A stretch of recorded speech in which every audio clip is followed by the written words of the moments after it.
Hi guys, welcome to my recipe book with me, Tarika. So a Christmas dinner for me is just incomplete without a good roast chicken.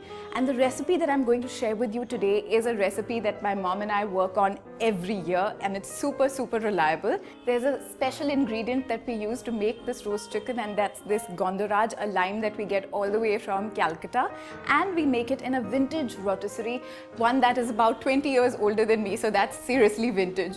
Now there are a couple of components to putting this roast chicken together, but it's not something that's very complicated.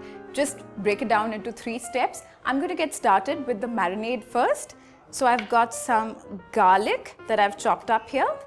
This is about 10 small cloves of garlic. This recipe is, very Indian in nature. It's got a lot of masala-ish flavors to it. So I'm just going to pop all of this into my tiny little mixie. So I've got about 2 inches of ginger, and now I'm going to zest up the Gandharaj. This is just such a fragrant lime, right? And just adds so much flavor. I'm just going to zest it. So half of the zest I'm just going to pop into this mixer here. I'm going to put the rest of the zest into a separate bowl where I've got some chopped up celery. This is going to be the stuffing for the bird. There's not a lot of stuffing that goes into it because chicken tends to have a smaller cavity. But I just want to pack in as much flavor as I can. And speaking of flavor, once I've got the zest, I also want the juice of this Gandharaj. Now I'm going on about this Gandharaj, but if you can't find Gandharaj, just feel free to use regular lemon or lime, whatever you have available to you. I mean, I'm crazy enough to get people traveling from Calcutta to bring this for me.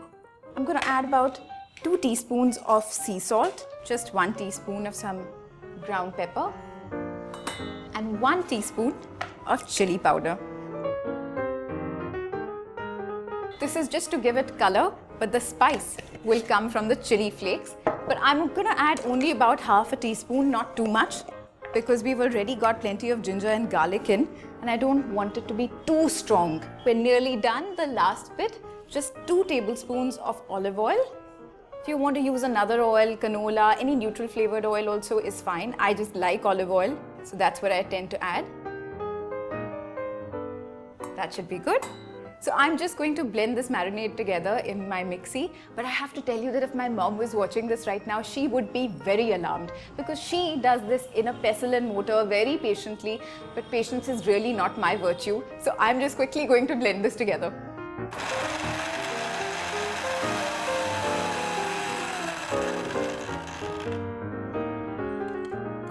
So it's a slightly chunky paste and not a runny paste, but that's exactly what I want because it'll make it easier to rub it onto the chicken. So I'm just going to put that aside for now. Okay, now for the stuffing, you've seen me use the celery and add some Gandharaj zest to it. I'm just going to add a little bit of chopped up onion. This is regular red onion. I'm just going to use about half an onion only, nothing more. And season it only very slightly with salt because there's plenty that's going to be on the outside, very little, and a tiny pinch of pepper as well. Aren't you surprised I'm not using chili flakes here? Well, I've kind of learned that restraint is a good thing. Well, we'll see. So just toss this up and that's it. You don't have to do much more. Just set it aside. So the marinade is done, the stuffing is done. I'm just going to bring the bird now. It's just been resting in my kitchen. I'm just going to quickly bring it here.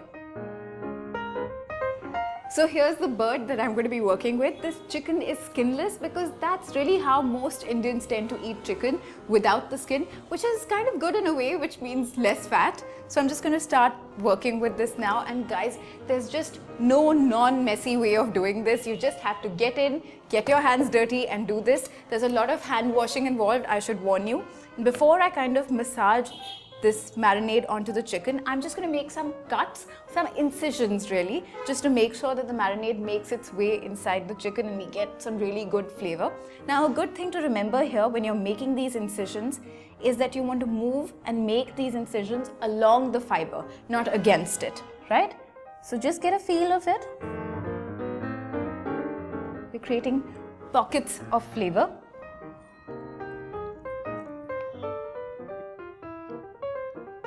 Incision here. So now I'm just going to take this marinade and stuff it into these cavities that I've created here.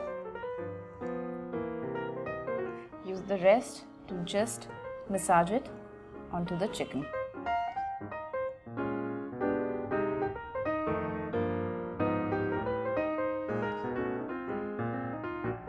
It looks a little messy right now, but it's just going to taste so yum. You're not going to regret going through all of this. So I don't usually leave the chicken to marinate for some time. This marinade is quite flavor packed and strong in flavors. So I just give it a little bit of time for it to rest while the rotisserie is preheating, and then I just put it in the rotisserie.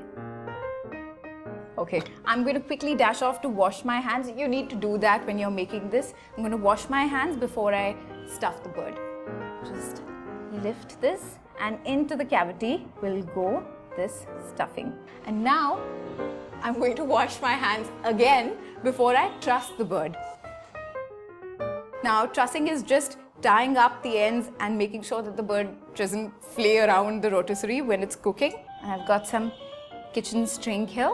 So what I first do is tie the legs up.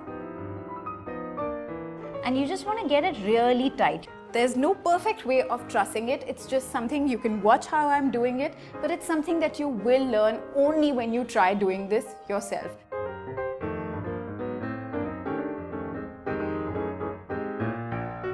And you've guessed it, when I'm done tying this up, I will rush to wash my hands and then preheat my rotisserie. There. That is done. Okay, so I'm back with this rotisserie rod and we're just in the final stages of putting this chicken in to cook. My rotisserie is preheating to 150 degrees Celsius. That's just a nice even temperature. It takes about 45 to 50 minutes to cook completely. So this is not very complicated at all.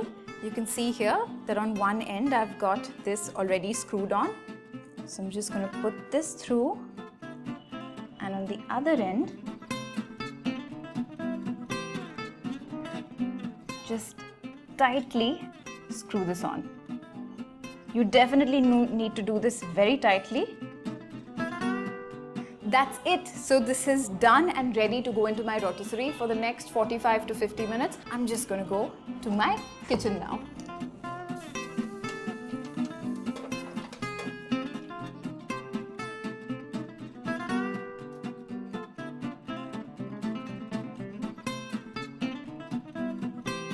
So I'm going to let the chicken cook at 150 degrees Celsius from anywhere between about 45 minutes to 60 minutes.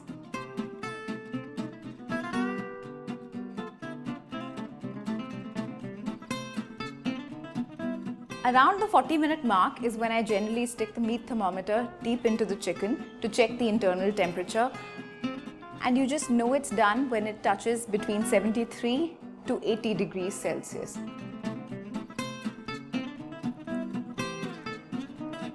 The chicken is really well rested, and I would advise all of you to just let it rest and cool down for some time, because even this rotisserie rod is extremely hot to handle when it comes out of the oven. Let it cool and then pull it out of the rod and cut the string. Just be sure to get all of this string off. I really like this recipe because, you know, it's a little Indian with all the masalas that I've put in, but not entirely. You'll find that it's a very simple marinade that comes together with just all the ingredients that you have lying around at home. So all the string is off. I'm going to place this lovely chicken on a bed of romaine lettuce. So guys, clearly it's not Christmas until I've worn this hat. Do you like it? I think it's quite cool. Anyways, you guys tuck into this very special family recipe of mine. I'm going to tuck into this chicken right now. Merry Christmas.